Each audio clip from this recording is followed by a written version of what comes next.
படத்தை பற்றி சொல்லணும்னா, டைரக்டர் ஃபெரோஸ் கான் வந்து ஒரு 4 months முன்னாடி, ஒரு 4-5 மாதத்துக்கு முன்னாடி வந்து ஒரு கேரக்டர் இருக்குது சார், நீங்கள் கண்டிப்பாக இதில் நடிக்கணும். நான் கேட்டேன், இது நல்ல கேரக்டரா கெட்ட கேரக்டரான்னு. நல்ல கேரக்டர், அதனால தான் வர்றேன் அப்படின்னு சொன்னார்.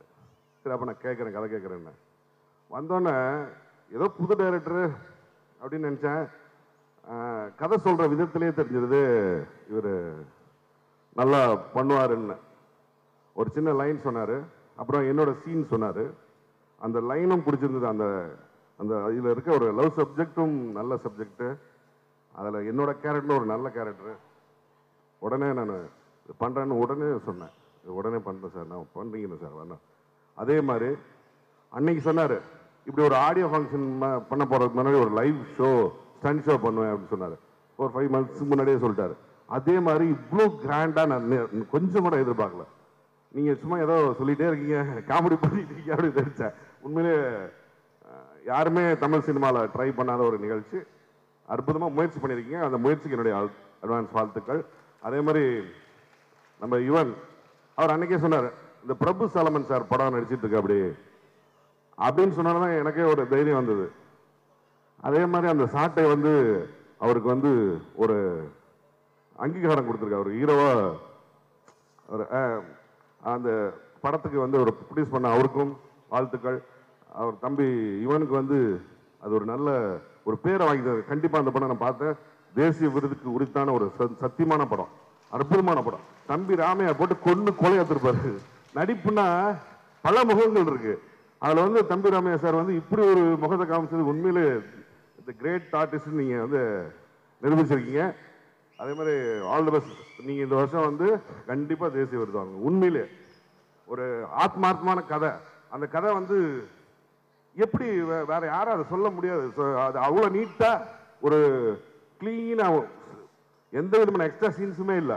என்ன சொல்ல வந்தோமோ அதை கரெக்டாக அழகாக ப்ளே பண்ணி அழகாக கொண்டு போய் அதுக்கு ஒரு கிளைமாக்ஸ், அதுக்கு ஒரு இன்டர்வல் பிளாக்னு வச்சு சிம்பிளாக அழகாக நீட்டாக. அதுக்கு தைரியம் வேணும். அந்த தைரியம் வந்து இறைவன் உங்களுக்கு கொடுத்துருக்கான். இன்னும் அது மாதிரி நிறைய பண்ணணும் நீங்கள். அதுக்கப்புறம் இவனுக்கு வந்து இந்த படம் ஒரு அதுக்கு அடுத்த ரேஞ்சுக்கு போக வேண்டிய ஒரு படம். ஏன்னா அவன் வந்து இத்தூண்டு பையனை போட்டு இவ்வளோ ஒர்க் ஆகுறீங்களே அப்படின்னு சொல்லி நான் கேட்பேன். அவன் பயங்கர ஹார்ட் ஒர்க், அவன் எல்லாத்துக்கும் ரெடியாக இருக்கான், என்ன சொன்னாலும் செய்யறதுக்கு ரெடியாக இருக்கான். இவனுக்கு நல்ல கதை அமைஞ்சு ஃபோர்ஸான ஒரு கதையில் அவன் சீக்கிரம் இன்னும் பெரிய ஆக்ஷன் ஹீரோவாக வரணும். உங்கள் அப்பாவுக்கு அடுத்து நான் சந்தோஷப்படுவேன். அந்த மாதிரி என்னோட பிளெஸிங்ஸ் கண்டிப்பாக உனக்கு இருக்கு தம்பி.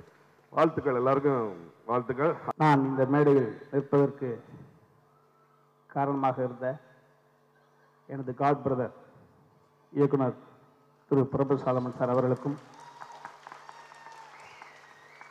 என்னை இந்த மேடைக்கு வரவழைத்த அன்பு சகோதரர் ஃபெரோஸ் கான் அவர்களுக்கும்,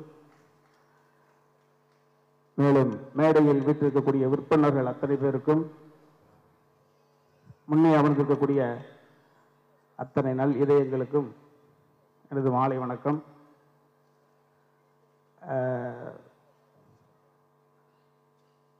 தம்பி சாட்டை படத்தில் நடிச்சுக்கிட்டு இருக்கிற பொழுது, நானும் தம்பி கனி அவர்களும் நடிச்சுக்கிட்டு இருக்கிற பொழுது இவனை நான் ஃபாலோ பண்ணுவேன். இந்த தம்பி வந்து 16 வயசு, சுகங்களை தேடக்கூடிய ஒரு பருவம்.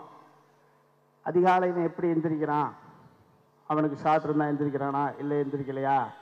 இத்தனைக்கும் கூட ஃபெரோஸ் கான் வந்து தனது வேறு யாரையுமே அனுப்பலை, தனது இரத்த சொந்தங்கள் போக்குவரத்துகளை அனுப்பலை, தனது உதவியாளர் மட்டும் தனது பிள்ளைக்கு ஒரு பாதுகாவலனை அனுப்பியிருக்காங்க. பார்த்தா நான் 4 மணிக்கு எந்திரிச்சு உடற்பயிற்சி பண்ணுவதற்காக, பாதி வயசில் பாஸ் பண்ணியிருக்கோம், உடம்பு பார்த்துக்கணும்ல, உடற்பயிற்சி பண்ணுவதற்காக எந்திரிக்கிற பொழுது இந்த தம்பி முடிச்சிடுவான். கரெக்டாக அவனுக்கு ஷார்ட் இருக்கோ இல்லையோ காலங்காலத்தில் 6 மணிக்கு நிற்பான். அவனுடைய அந்த டெடிகேஷன் பார்த்தேன். ஒரு வறுமையில் உழன்ற ஒரு மனிதன் வந்து ஒரு அதிகாலை 4 மணிக்கு 5 மணிக்கு எந்திரிக்கிறான்றது பெரிய ஆச்சரியங்கள்லாம் கிடையாது. ஆனால் ஒரு செல்வமாக வளர்ந்த ஒரு பிள்ளை ஒரு அதிகாலை வந்து எந்திரிச்சு கரெக்டாக அந்த தொழிலினுடைய ஈடுபாடு செலுத்தி அங்கே வந்து நானும் தானும் தம்பி கனி நடிக்கிற விஷயத்த அப்படி தூரத்திலிருந்து அப்படி அப்சர்வ் பண்ணுவான், ரசிப்பான். இங்கே திரும்ப பார்த்தா அங்கே நின்றுருப்பான், இப்படி திரும்பி பார்த்தா அப்படி நின்றுட்டு இருப்பான். அவனுடைய அந்த ஈடுபாடு, அதாவது டைம் பாஸ்க்காக அந்த பிள்ளை வந்து நடிக்க வரல. இப்போ மேடையிலே பார்த்துருப்பீங்க, ஒரு 16 வயசு வயதுக்கு மீறிய உருவம், அந்த உடம்பை எந்த அளவுக்கு முறுக்கி தொடர்ச்சியாக இந்த இடத்துல பார்த்தான்றதை நான் வியந்து பார்த்தேன். ஒரு 16 வயதில் ஒரு உயரம் குறைவாக இருக்கிற பட்சத்தில் அது எல்லாம் சாத்தியம். ஆனால் உயரம் அதிகமாக இருக்கக்கூடிய ஒரு பிள்ளை 16 வயதில் இவ்வளோ பெரிய விஷயங்கள் இந்த மேடையில் செய்து காமிச்சான் அப்படின்னா, செய்து காமிக்கிறேன்னு சொல்லுவதற்கே மிகப்பெரிய ஒரு கட்சி வேணும். ஸோ அந்த பையன் நிச்சயமாக எனது அடிபணிஞ்சு செய்யக்கூடிய அந்த செயல், அந்த குணாதிசயம், சபையில் தன்னை ஒதுக்கிக்கிட்டு கூப்பிட்டால் மட்டும்தான் வருவது, தன்னை முன்னிறுத்தி கொண்டு நிறுத்துக்கிற விஷயங்கள்லாம் கிடையாது. அன்று பிள்ளை அற்புதமான ஒரு பிள்ளை.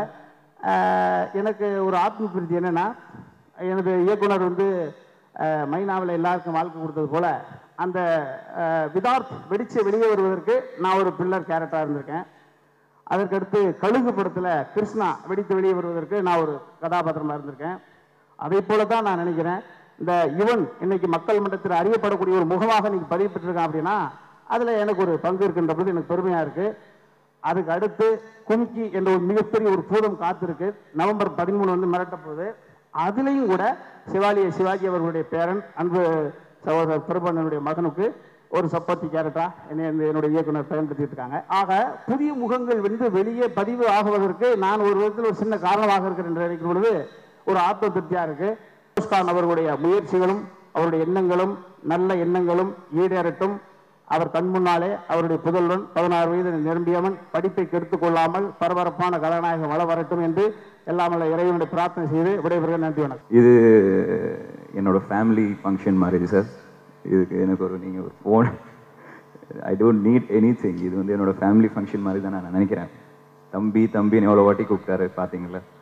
ஸோ தம்பி அர்ஜுனா படத்துலேருந்து எங்களோட ரிலேஷன்ஷிப் இன்னும் அப்படியே தான் கண்டினியூ ஆகிட்டு இருக்கு. So I'm very happy Yuvan, I'm very very happy for you. Sir சொல்லிட்டு இருந்த மாதிரி தம்பி அர்ஜுனா படம் முடிஞ்சதுலேருந்தே அவர் ட்ரைனிங் ஸ்டார்ட் பண்ணிட்டாரு. இந்த சின்ன வயசில் is doing lot of hard work for cinema இண்டஸ்ட்ரியில் என்ட்ரு இவ்வளோ ஹார்ட் ஒர்க் பண்ணிகிட்ருக்காரு. I'm sure he'll definitely go places. Yuvan, நான் I pray my God that you should come out well. அப்பாவோட நடிச்சிருக்கேன், தம்பியோட நடிச்சிருக்கேன். I think you both should act together. அடுத்தது பேச போகிறாருன்னு நான் இன்னும் பெரிய பேச்சாளர் மாதிரி பில்டப் கொடுத்துட்டே இருந்தார். இங்கே இருக்கிறவங்கள விடலாம் நான் ஒன்றும் பேச மாட்டேன். எனக்கு வந்து ஃபஸ்ட்டு இந்த ஸ்டேஜை வந்து என்னுடைய டைரக்டர், சாட்டை திரைப்படத்தோட என்னோட டைரக்டர் அன்பழகனுக்கு நான் தேங்க்ஸ் பண்ணுறேன். எனக்கு ஒரு நல்ல படம் எடுத்து கொடுத்ததுக்காக இந்த ஸ்டேஜை நான் யூஸ் பண்ணிக்கிறேன். அதே மாதிரி இந்த ஸ்கிரிப்ட் கேட்ட பிறகு அப்புறம் நான் என்னோட கும்கி வேலைகளில் இருக்கிறப்ப ஒரு நாள் ஒரு ஃபோட்டோ எனக்கு மெயில் பண்ணிவிட்டு அன்பு சொன்னாப்புல, சார் இந்த பழனிமுத்து கேரக்டருக்கு வந்து இந்த பையனை வந்து செலக்ட் பண்ணியிருக்கேன் அப்படின்னாரு.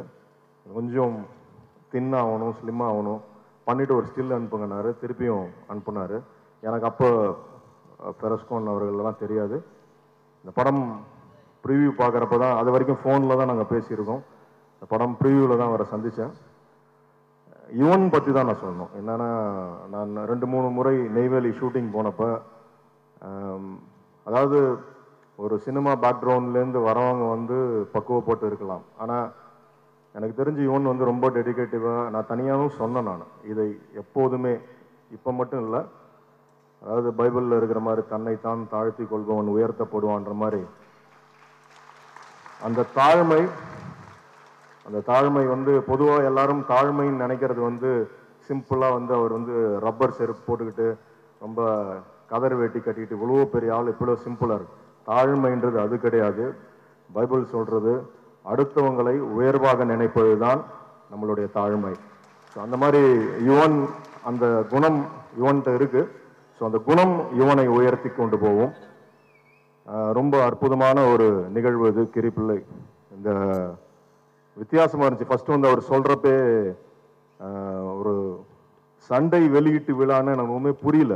பாடல் வெளியீட்டு விழான்னா போகிறப்ப வாசலில் 4 CD கொடுத்து அனுப்புவாங்க.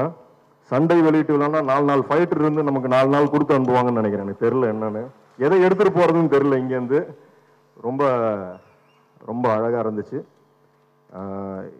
இது சாட்டை மொத்த டீமும் சேர்ந்து கிரிப்பிள்ளை டீமை வாழ்த்துகிறது. நன்றி, வணக்கம். இருக்கு சும்மா அந்த டைலாக்கை வச்சு விட்டு இதை எப்படின்னா இது பண்றாரு பத்தியில அண்ணன் புரோஸ்கார்னு இங்க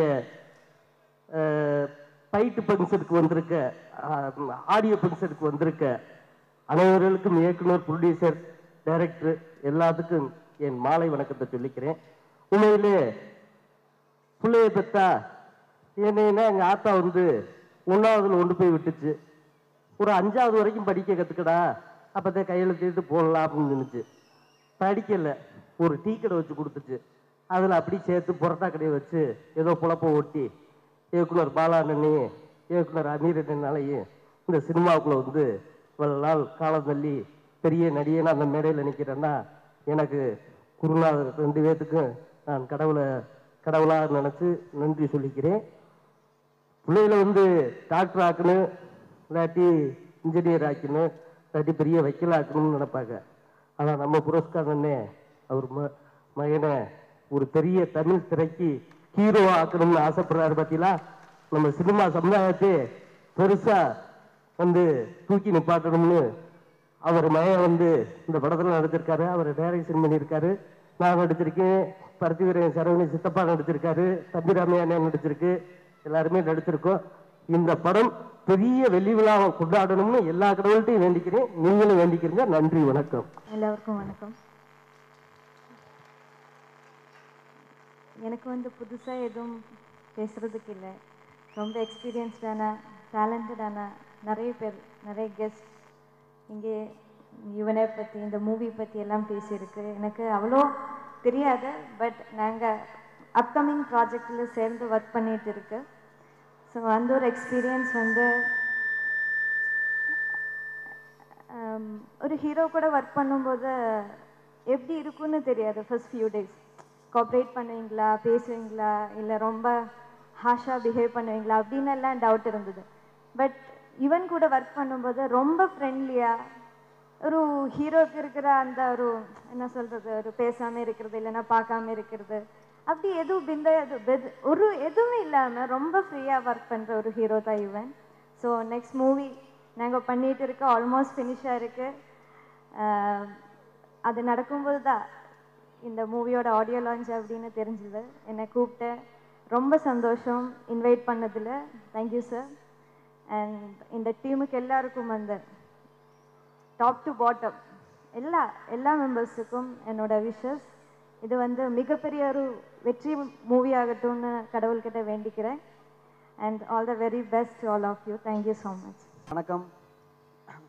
இங்கே வந்திருக்க சீஃப் கெஸ்ட் எல்லாருக்குமே ரொம்ப நன்றி. பிகாஸ் உங்களோட பிஸி ஷெட்யூலில் வந்து இங்கே வந்ததுக்காக ரொம்ப ரொம்ப ரொம்ப நன்றி.